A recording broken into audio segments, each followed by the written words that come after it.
오늘 본문 말씀은 특별히 예수님께서 부활하신 후에 제자들에게 나타나시는 그런 내용의 말씀입니다.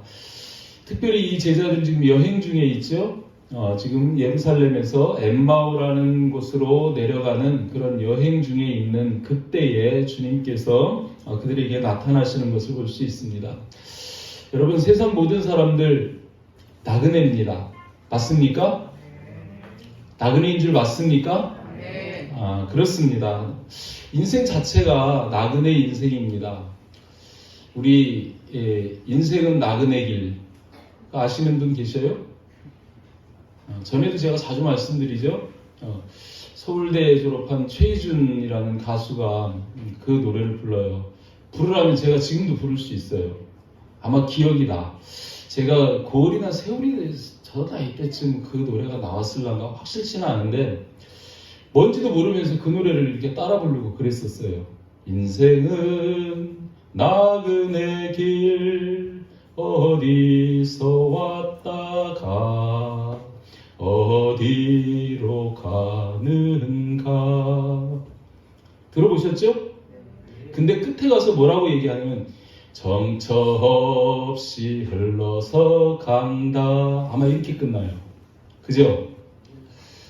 세상 사람들은 나그네 길인 줄은 알지만 그 끝이 정처 없이 흘러가는, 정한 곳이 없이 그냥 흘러서 가다가 어디로 가는지도 모르고 그냥 때 되면 죽음이라는 절벽 아래 뚝 떨어지는 것 같은 그런 인생들을 산다는 것입니다. 우리 믿음의 사람들도 다 마찬가지죠. 우리 믿는 사람들도 분명 나그네입니다. 아멘? 우리에게는 정처가 있어요, 없어요? 있습니다. 정처가 있는 나그네입니다. 하나님을 믿는 사람들은 우리 자신들이 나그네인 것을 깨달아야 하고 또 고백할 수 있어야 합니다. 아멘? 그 고백이 있어야 할 줄 믿습니다. 아브라함이 자기를 나그네라고 표현하는 말씀이 있죠. 창세기 23장 4절 말씀 보면 여기에서 그렇게 표현을 해요. 나는 당신들 중에 나그네요 거류하는 자이니. 이런 표현을 합니다. 우리 믿음의 조상 아브라함이 나는 당신들 중에, 세상 사람들 중에 나그네다. 땅에 정착하는 사람 아니라, 이 세상에 정착하는 사람 아니다. 그냥 지금 나그네로 살아가고 있고 살아내고 있는 그런 나그네다. 그저 지금 내가 여기 있는 것은 거류민으로 있을 뿐이지 정착민이 아니다. 이런 것들을 이렇게 고백하는 것을 볼 수 있습니다. 야곱도 또 그런 고백을 하죠. 창세기 47장 9절에 보면 바로 앞에 선 이 야곱이 그렇게 고백을 합니다. 야곱이 바로에게 이르되, 말씀 좀 띄워줘 보실래요? 47장 9절, 야곱이 바로의 앞에서 그렇게 아뢰입니다. 내 나그네 길의 세월이 130년이니이다. 자기 인생이 나그네 길이었고 그 나그네 길의 세월이 130년이라고 나그네임을 그렇게 고백합니다. 그러면서 우리 조상의 나그네 길의 연조에 미치지 못하나 험악한 세월을 보내었나이다. 야곱의 인생 130년이 정말 험악했죠? 형으로부터 계속 쫓기고 삼촌에게 가서 종살이처럼 그렇게 하고 정말 돌아오는 길에도 험난했고, 그죠? 모든 과정들이 순탄치 않았던 그런 험난한 세월을 살았노라고 그렇게 고백합니다. 아브라함과 야곱만 이런 것이 아니라 우리 히브리서에 가서 보면 히브리서 11장 13절 14절 말씀 볼 때에 거기에서 우리 믿음의 선진들, 그들이 다 이걸 고백하는 거예요. 이 사람들은 다 믿음을 따라 죽었으며 약속을 받지 못하였으되 그것들을 멀리서 보고 환영하며, 뭘 멀리서 보고 환영했을까요? 예수님 오실 것을, 주 오심을, 주님의 나라를 멀리서 보고 환영하며 땅에서는 외국인과 나그네임을 증언하였으니, 다 믿음의 선진들이 다 그랬다는 거예요. 그들이 이같이 말하는 것은 자기들이 본향 찾는 자임을 나타냅니다. 우리의 육신의 고향은 어디겠습니까? 땅입니다. 육신은 죽어서 땅으로 돌아가지만 영혼의 고향은 어디입니까? 하나님께로 돌아갑니다. 하나님 나라로 돌아갑니다. 그 본향을 찾는 나그네임을 나타냈다는 거예요. 본향 찾는 자들임을 나타냈다고 그렇게 말씀하시는 것을 볼 수 있습니다. 여러분, 이 험악한 나그네 인생길, 세상 사람들은 그저 자기 힘껏, 자기 힘대로 그렇게 홀로 살아가지만 우리 하나님을 믿는 사람들, 예수님을 믿는 사람들은 혼자 삽니까? 우리와 함께 하시는 분이 계십니까? 믿으십니까? 누구세요? 예수님이 함께 하시죠. 예수님이 함께 하십니다. 우리의 인생길은 혼자 가는 길이 아니라 예수님께서 함께 동행하시는 길입니다. 아멘? 그것을 고백하실 수 있기를 주님의 이름으로 축복합니다. 우리에게는 주님이 잠시도 떠나지 않습니다. 한시도 떠나지 않습니다. 오늘 본문 말씀이 지금 그것을 가르쳐 주시기 위한 말씀이에요. 주님이 우리와 함께 하시는 것, 항상 함께 하시는 분, 그분이심을 깨닫게 해주시는 말씀이 오늘 본문 말씀입니다. 제목이 그래서 예수께서 우리와 함께 하심입니다. 제 2022년 1월달 시작하면서 1월 한 달 동안을 제가 여러분들에게 좀 이렇게 축복의 말씀, 좀 복된 말씀, 이런 말씀을 전하고자 나름 이렇게 이제 기도하면서 준비했던 이제 마지막 시간이에요. 여러분, 주님이 함께 하시는 것보다 더 좋은 일이 어디 있겠습니까? 그죠? 2022년 이 한 해가 정말 저와 여러분들에게 주님이 함께 하시는 한 해가 되기를 축복합니다. 자, 주님은 어떻게 우리와 함께 하시느냐?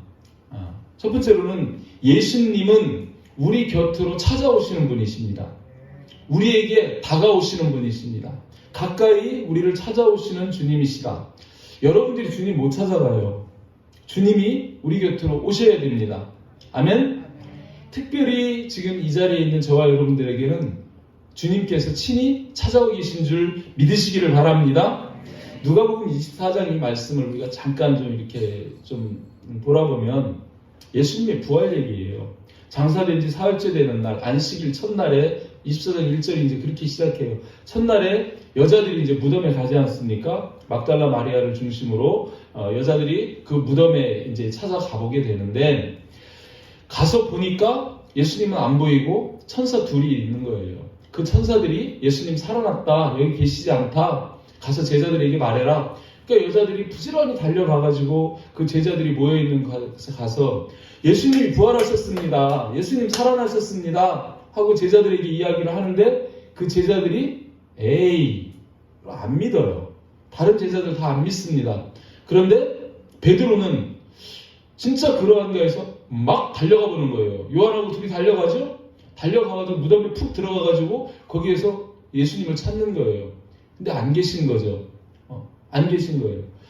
가서 거기에서 예수님 부활했다는 소식은 들었지만 예수님 안 계신 것 보고 고개를 갸우뚱거리면서 예수님 진짜 부활하셨나? 믿어지지를 않는 거예요. 그러니까 어떻게 해요? 결국 오늘 본문 말씀 앞에 보면 베드로가 집으로 가버립니다. 집으로 가버립니다. 그 뒤에 또 이 두 제자들이 엠마오로 내려가는데, 이 사도는 아니에요. 이 두 제자는 예수님을 따라왔던 사람들일 것 같아. 예수님을 믿는 사람이긴 합니다. 그 사람들이 엠마오로 내려가는 거예요. 왜 내려갈까요 지금? 낙심해서 내려가는 거예요. 낙심해서. 오늘 본문에도 나오죠. 그들은 예수님이 이스라엘을 성장할 자라고 바랐노라. 이스라엘을 로마에서 해방시키고 평화를 갖다 줄, 그 속국에서 식민지 생활을 면하게 할 그런 자로 바랐노라. 그런데 죽어버렸어요. 맥없이 십자가에 끌려가가지고 그냥 로마 병정들한테 두드려 맞고 피 흘리고 가시면류관 쓰고 그냥 고개 떨고 십자가에서 죽어버리신 거예요. 바랬는데 그렇게 돌아가신 거예요. 얼마나 낙심이 됐겠습니까? 병 고치죠, 기적 일으키죠, 죽은 자도 살리죠, 풍랑도 잔잔하게 하죠, 오병이의 기적도 일으키죠. 정말 어마어마한 그런 능력을 발휘했던 이 예수님이 그냥 거기 푹 숙이고 그냥 돌아가셔 버린 거예요. 유대인 예수님, 이스라엘을 속량할 그 메시아라고 봤는데 그렇게 돌아가시니까 낙심해가지고 이제 터져서 아유 우리 기대가 뭔가 잘못됐다. 그래가지고 터덜터덜 자기들 고향 엠마오로 지금 걸어가고 있는 그런 상황 속입니다.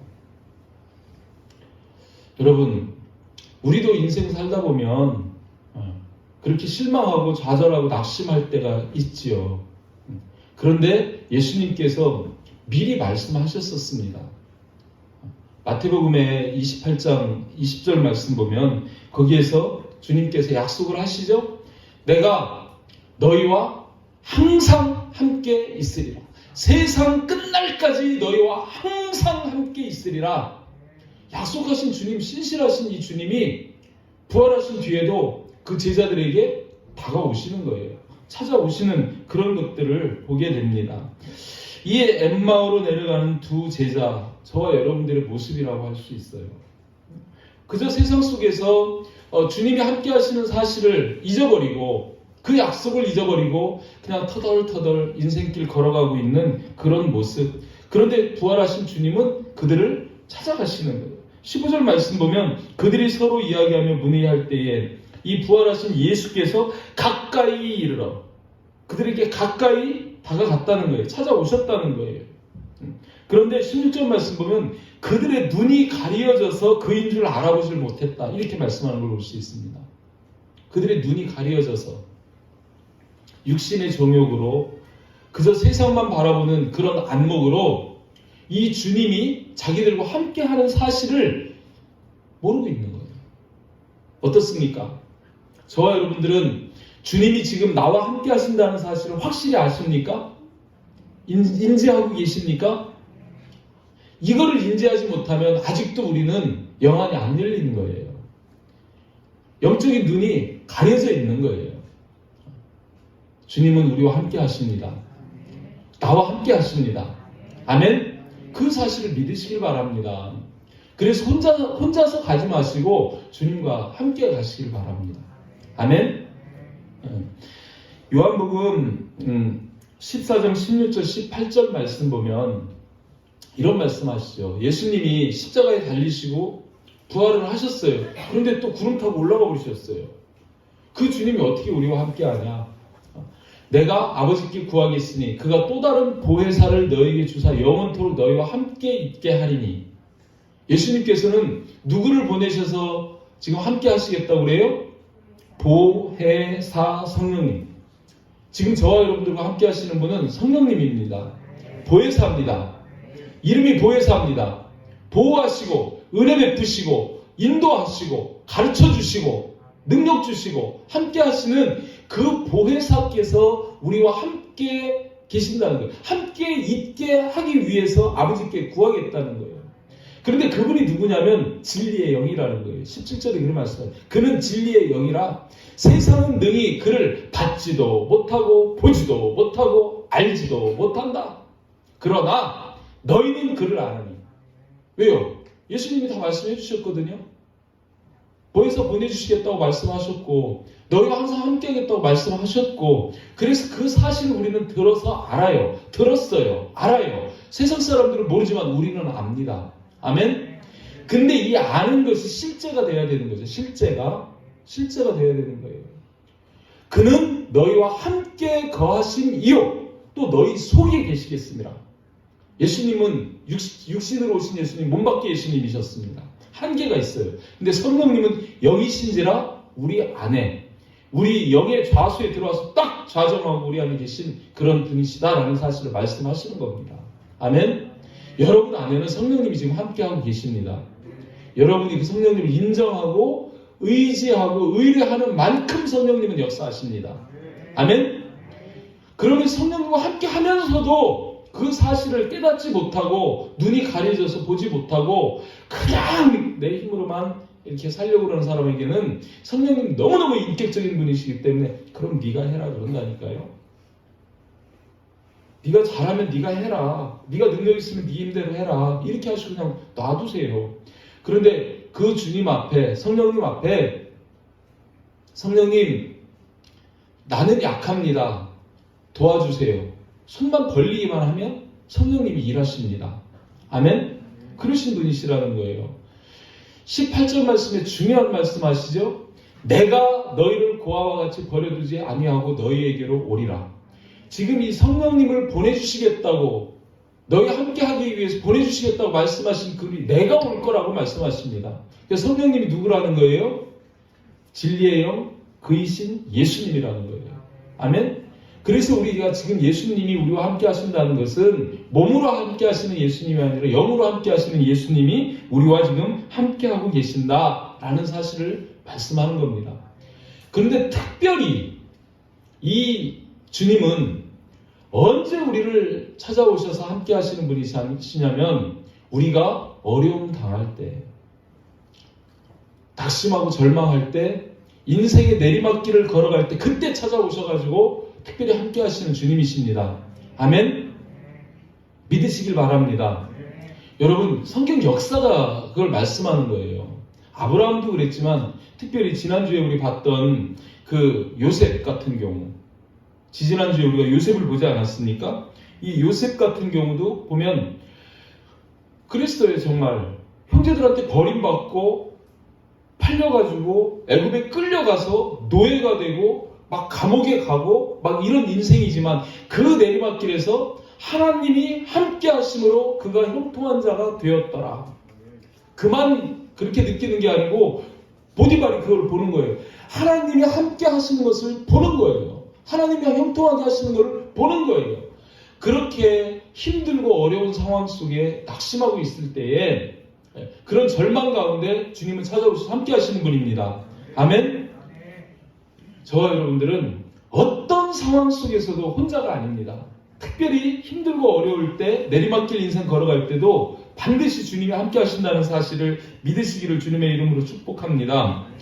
다윗도 그랬죠. 다윗 좀 묘한 사람이죠. 정말 하나님을 순종하는 사람이지. 그런데 사울이 계속 쫓겨서 광야를 막 이렇게 다닐 때 하나님이 성경 말씀은 그런 상황 속에서 그 걸음을 인도하시고 지켜주셨다고 고백을 합니다. 아멘? 다윗이 실수를 해가지고 밧세바를 범했어요. 죄 가운데 뚝 떨어졌습니다. 하나님 버려두십니까? 아니요. 나단을 딱 보내가지고 딱 건져주시잖아요. 이놈아, 네가 그렇게 죄를 지으면 안 되지. 이 죄값을 너는 치러야 한다. 그냥 놔두면 죽는 거예요. 근데 나단을 보내주셔서 책망하시는 게 은혜 아닙니까? 나단을 보내 책망하니까 다윗이 그냥 바로 하나님 앞에 가서 막 눈물이 침상을 띄울 정도로 막 울며 불며 하나님 앞에 회개하고 내게서 성령을 거두지 마시라고. 성령을 거두지 마시라고. 성령님이 나와 함께 하시는데 성령 거두면 난 끝입니다. 성령님이 나와 지금 함께 하시는 그 성령님을 내게서 거두지 말라고 단 하나 그것을 기도를 하는 것을 볼 수 있습니다. 아멘? 다윗은 알고 있는 거죠. 하나님이 함께 하시는 그것이 얼마나 중요한 것인지. 이렇게 하나님은 그가 어려운 상황 속에서도 또 죄 가운데 있을지라도 버리지 않고 찾아오셔서 그를 건져주시고 또 함께 하시는 그런 분이시다라는 사실을 볼 수 있죠. 옛날에만 그러셨어요? 예수님 시대에 베드로는 안 그랬나요? 베드로이 나쁜 놈, 목숨이라도 내놓겠다고 막 장담하더니 예수님을 3번씩이나 부인하고 저주하고, 그리고 예수님 부활했다고는 믿지도 못하고, 그러고서는 제자들이 머리로 세워놨는데 제자들 싹 끌고 어디로 가요? 도로 갈릴리로 가가지고 어부돼 버리는 거예요. 예수님 보실 때 얼마나 기가 막히겠습니까? 3년 반이나 같이 하면서 가르쳐놓고 키워놓고 어떻게 사역해야 되는지 다 했는데 예수님 죽었다고 부활한다고 했는데 믿지도 못하고 갈릴리 바다 가서 도로 금을 던지고 있는 거예요. 내비두셨습니까? 예수님 어떻게 하세요? 그 갈릴리 바다로 찾아가시는 거예요. 찾아가시는 거예요. 가서 조반 차려놓고 네가 나를 사랑하느냐? 사랑하느냐? 사랑하느냐? 물으시면서 다시 그를 회복시켜 주시는 그런 주님의 모습을 볼 수 있습니다. 아멘? 공통점이 뭐예요? 어렵고 힘들고 낙심하고 절망해서 포기했을 때도 주님은 우리를 포기하지 않고 우리에게 찾아오셔서 함께 하시는 분입니다. 아멘? 그 주님이 우리와 함께 하시는 거예요. 여러분 너무 기적 같은 일 아닙니까?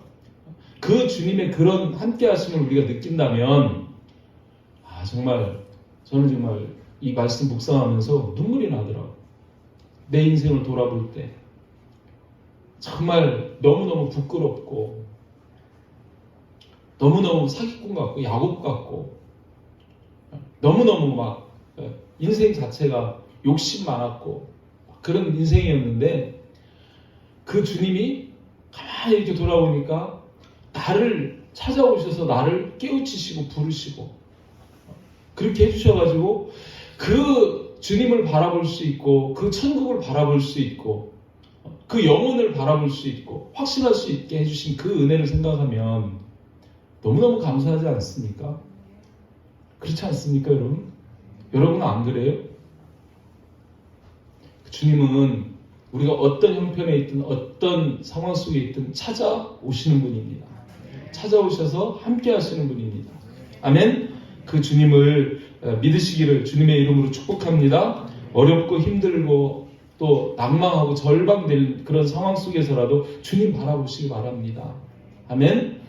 자, 그 주님께서 두 번째로 찾아오시면 뭐 하시는 분이실까요? 동행하시는 분입니다. 아멘. 동행하시는 분이십니다. 우리 인생길에 길동무가 되어주시는 거예요. 길동무 되어주시지만 그런 정도로 동행하시는 분이 아니십니다. 주님이 동행하신다는 것은 어떤 의미냐면요. 동역, 함께 사는 거예요. 그냥 우리의 삶을 함께 사시는 그런 분이신 거예요. 주님이 우리 삶을 함께하면 주님이 우리 삶을 인도해 주십니다. 내비게이션이 되어 주시죠. 또 주님이 우리와 함께해서 함께 살면 주님이 능력이 되어 주십니다. 아멘. 인생은 나그네 길이에요. 여행 중에 있습니다. 그런데 우리 재훈이 같은 저런 친구들을 여행을 친구끼리 보냈다고 생각을 해보세요. 너무 어리다. 우리 요셉이 정도나 됐다고 칩시다. 저런 청년들을 둘이서 이렇게 여행을 이제 친구끼리 이제 여행을 보냈다고 그러면 여행 가서 어떻게 하겠습니까? 지들끼리 서로 도와가면서 하여튼 그 여행을 마쳐야 돼요. 그죠? 그런데 요셉이가 아빠하고 같이 여행을 가요. 아빠하고 여행을 가면 할 일이 뭐 있겠습니까? 가만히 있어도 아빠가 다 알아서 해줘요. 그저 시키는 심부름 정도나 하면 되는 거죠. 그 여행이 얼마나 편하겠습니까? 그죠? 고민할 거 걱정할 거 없잖아요. 아빠랑 갔는데 뭘 걱정을 해요? 아빠가 다 책임질 건데. 그러나 육신의 아빠는 한계가 있습니다. 지치기도 하고 호주머니에 들어있는 것도 유한하고 해줄 수 있는 게 저 아들한테 해줄 수 있는 게 제한이 있어요. 그런데 여러분 예수님과 여행을 같이 가보세요. 어떠실 것 같아요? 예수님과 같이 여행을 하면 어떤 현상이 생길 것 같습니까? 성령님과 여행을 여러분 같이 하면 모든 문제가 다 해결이 됩니다. 아멘? 성령님께서 다 해결해 주실 거예요. 다. 그분은 제한도 없어요. 무엇이든지 원하는 대로 구하라. 다 이루어 주실 수 있고 다 해줄 수 있는 그런 분이 그 성령님과 함께하면 늘 안식이에요. 길 건너갈 때 빠질까 저 강물에 빠질까 걱정할 거 없어요. 성령님이 딱 안고 건너갑니다. 업고 갑니다. 아멘? 그렇게 되는 거예요. 예수님 말씀하시잖아요. 마태복음 11장 28절에서 그런 말씀하시죠. 수고하고 무거운 짐진 자들아 다 내게로 오라. 내가 너희를 쉬게 하리라. 주님은 오라 그래요. 내가 너에게 가는데 너희도 나를 믿고 내게 인생의 모든 짐을 다 내게 맡겨라. 내가 너희에게 안식을 평안을 주겠다. 말씀하시는 거예요. 아멘? 이렇게 좋은 주님이 우리 인생에 동행하시는데 여러분 뭐가 문제가 있고 걱정이 있겠습니까? 로마서 8장 26절 말씀 보면 이런 말씀도 하시죠. 32절 말씀까지 제가 여기 띄웠는데 자 한번 여러분 읽어보시기 바랍니다. 시작.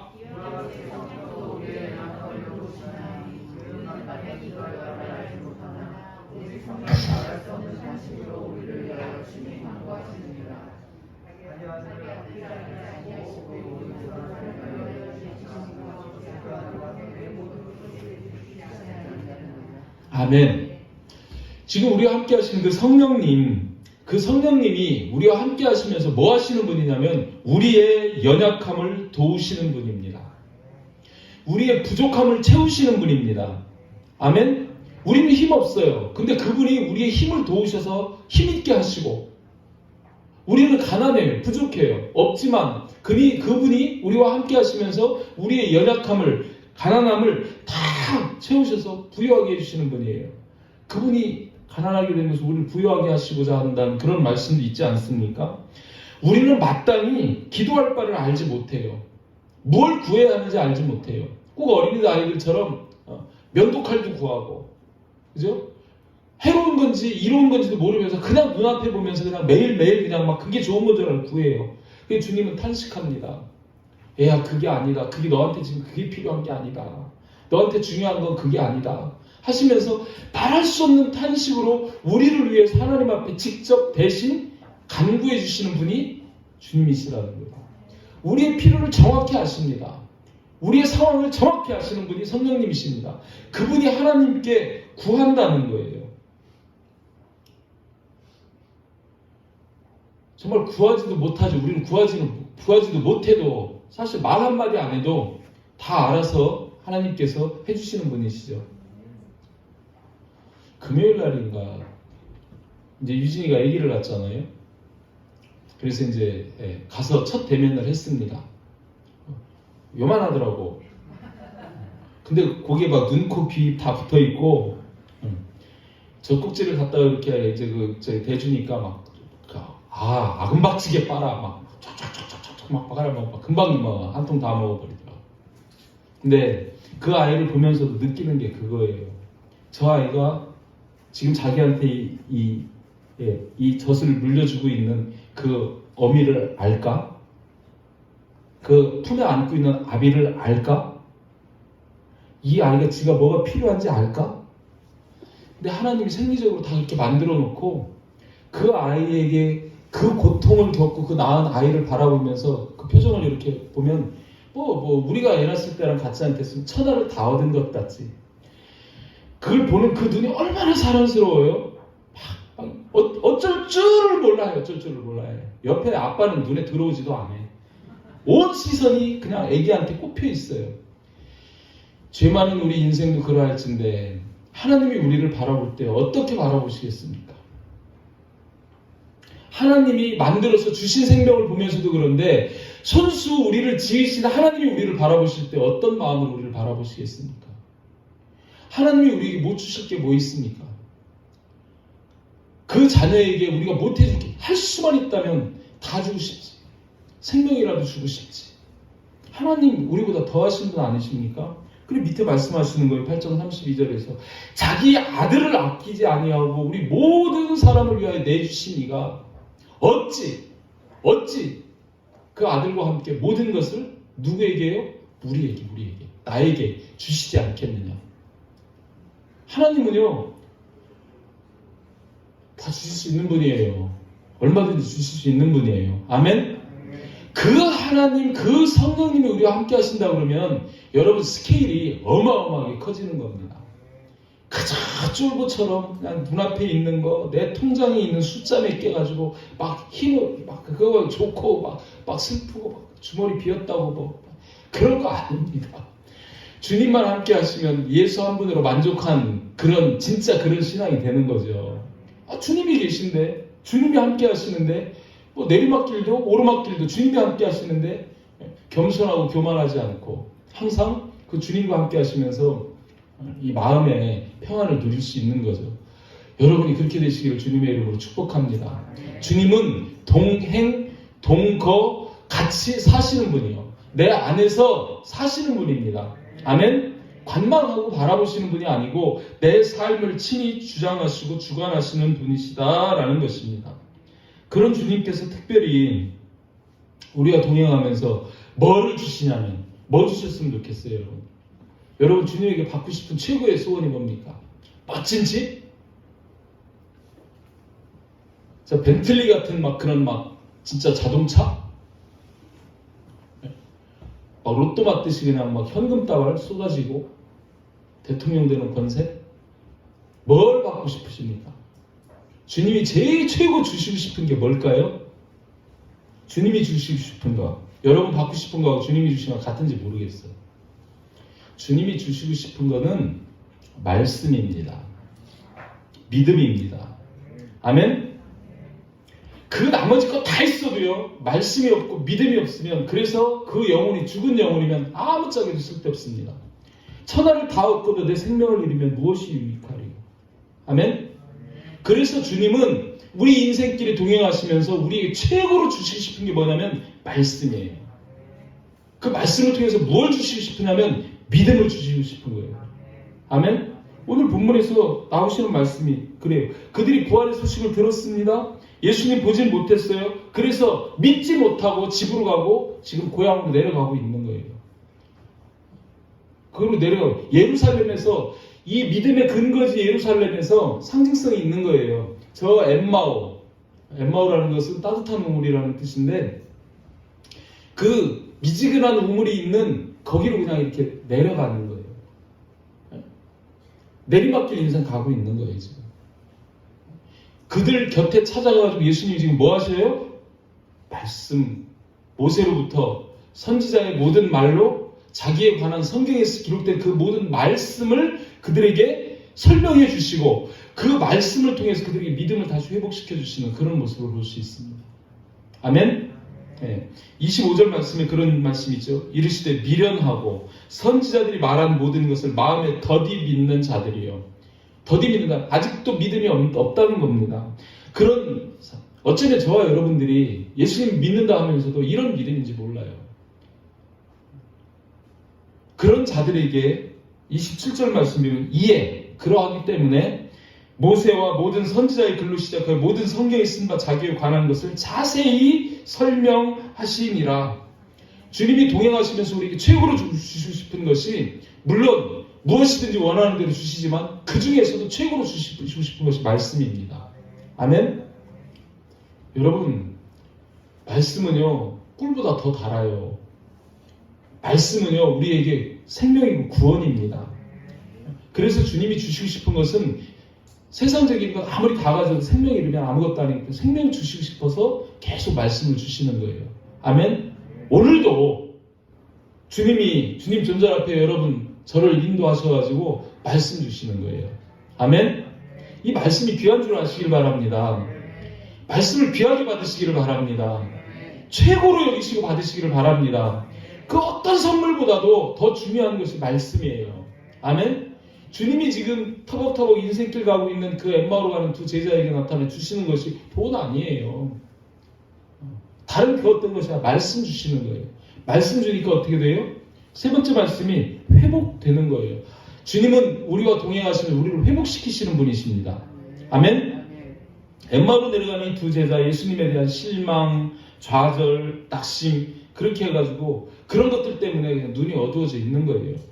그런데 16절 말씀에 그들의 눈이 가려져 그인 줄 알아보지 못하거늘 하던 이 영적 소경들이 21절 말씀에 보면 우리는 이 사람이 이스라엘 속량할 자라고 바랐노라. 이 원인이 나오죠. 그들이 눈이 어두워진 것은 육신적인 것만 보고 있었기 때문에 눈이 어두워지는 거예요. 그랬던 거예요. 그런데 예수님이 어떻게 하시냐면 그들의 눈을 밝혀주시는데 30절 말씀에 그들과 함께 음식 잡수실 때 떡을 가지사 축사하시고 떼어 그들에게 주시니, 떡을 가지고 축사해서 그들에게 주시니 그들이 눈이 떠졌다는 건데, 떡을 가지사 축사하고 그들에게 주셨다? 이 말씀 여러분 어디에서 들어본 말씀 아닙니까? 언제 예수님이 이런 일을 하셨어요? 오병이어 기적을 일으킬 때 그렇게 하셨어요. 오병이어 기적을 일으킬 때 누가복음 9장 16절 말씀 보면 예수께서 떡 5개와 물고기 2마리를 가지사 하늘을 우러러 축사하시고 떼어 제자들에게 주어, 오늘 여기 떡을 가지사 축사하시고 떼어 그들에게 주시니, 똑같은 말씀이에요. 그죠? 오병이어를 할 때 이렇게 하셨어요. 또 한 번 이렇게 하실 때가 있어요. 언제 그러셨냐면 6월절 마가다락방 최후의 만찬 하실 때, 누가복음 22장 19절 말씀 보면 그때도 떡을 가져 감사 기도하시고 떼어 그들에게 주시며 이렇게 말씀하시는 거예요. 참 예수님 지혜로우신 분이시죠. 그런 일들을 경험했던 자들인데 이들도 오병이어 떡을 나눴던 자들인 것 같아요. 근데 옆에 있는 예수님은 지금 모양이 달라졌어요. 예수님을 못 알아본 게 육신의 눈으로 보면은요, 그냥 육신의 눈으로 보면 예수님 몰라요. 왜냐하면 예수님 모양이 다 다른 모양으로 나타나셨잖아요. 예수님 부활하실 때 예수님이 십자가에 달리셨던 그 모습, 그 사역하실 때 그 모습 아닙니다. 부활하실 때 다른 모습으로 나타났으면 다른 모양으로 하니까 당연히 못 알아봐요.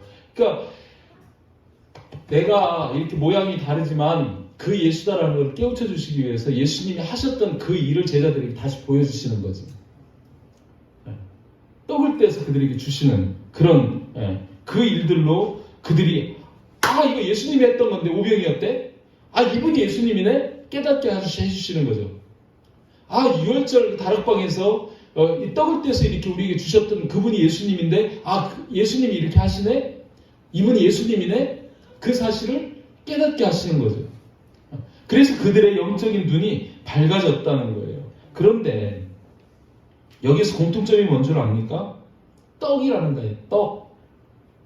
떡.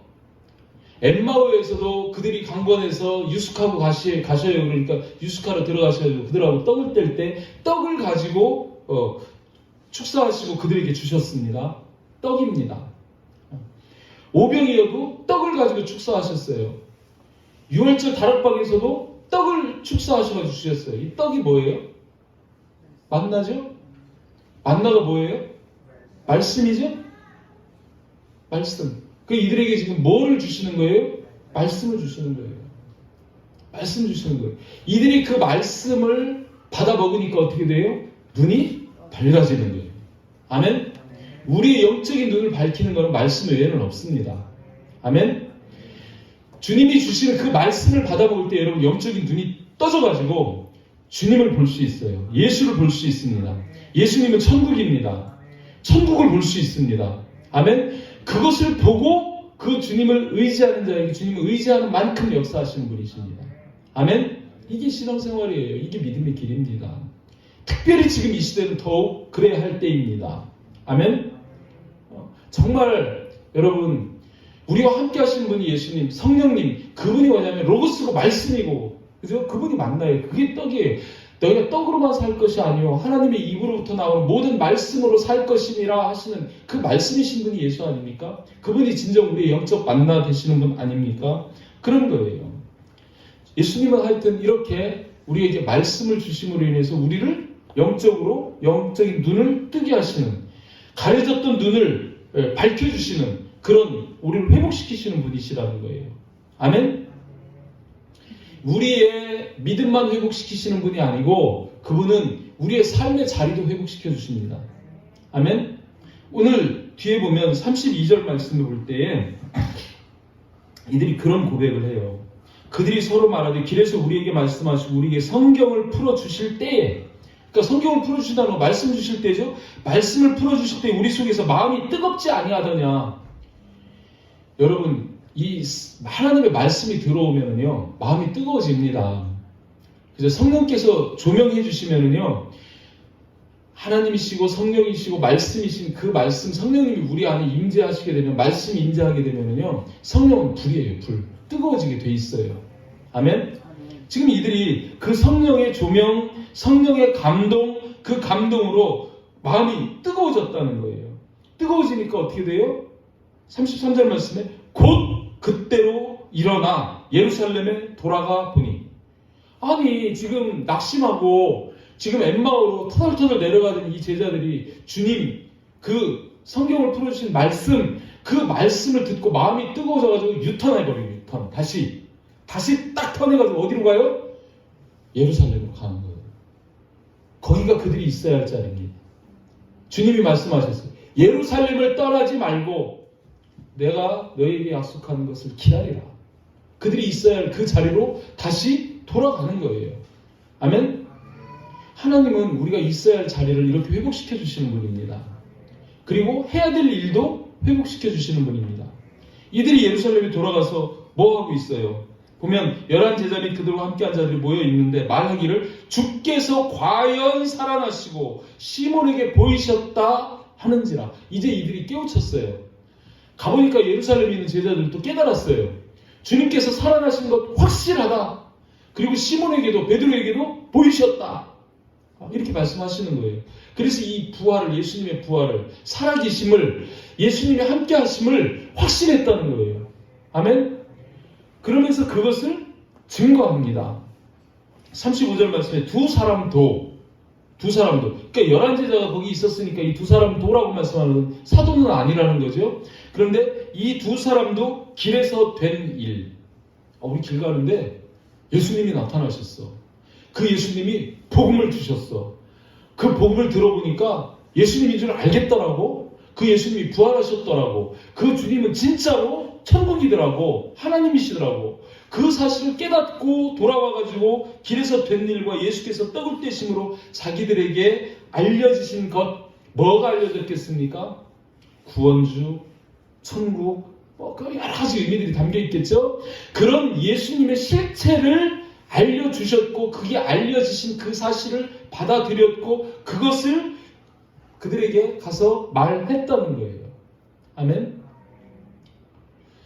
여러분, 우리 인생길에서 해야 할 많은 일들이 있지만, 우리가 주님의 사람이라면, 우리에게 주님이 가장 기대하는 바는 뭐냐면, 너만 살지 말고 다른 사람도 살려라. 뭐로요? 말씀으로, 복음으로, 예수로. 아멘?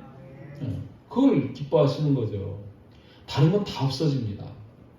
여러분, 정말 인생길 살아가면서 저도 지금 80까지 산다 그러면 내가 얼마나 살았을까 하고 계산을 해봤더니 그건 한 80% 가까이 살았어요. 70%가 넘었어요.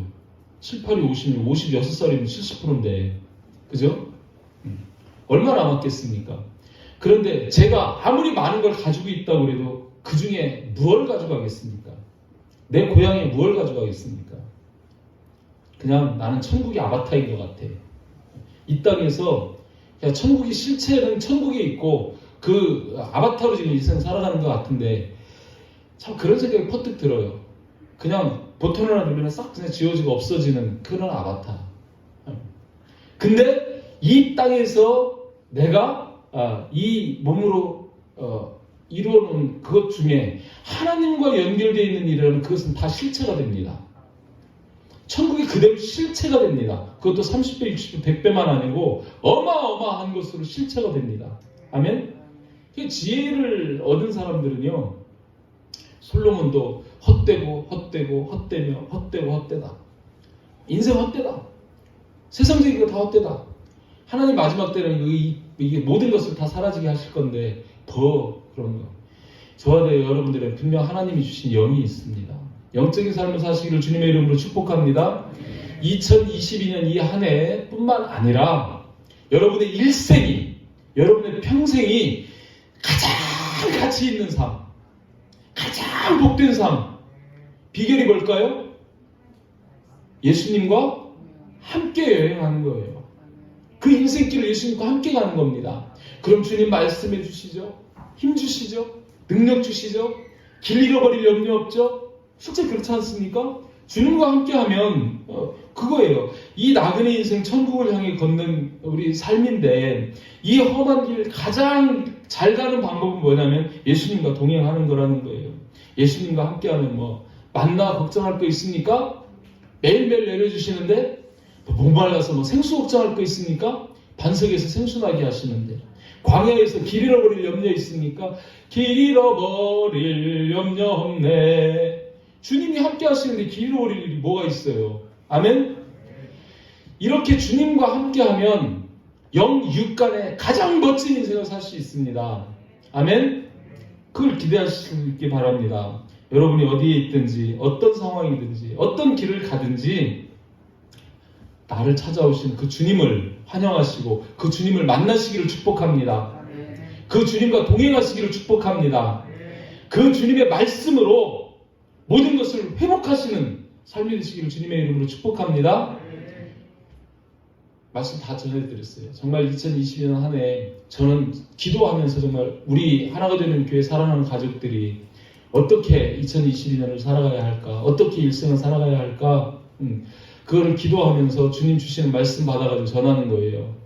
정말 여러분의 일생 그 어떤 것보다도 주님과 함께 하셔서 주님과 함께 하시면 진짜 좋은, 막 상상이 다 안 돼. 주님 함께 하시면 병도 고쳐주시죠, 귀신도 쫓아내주시죠.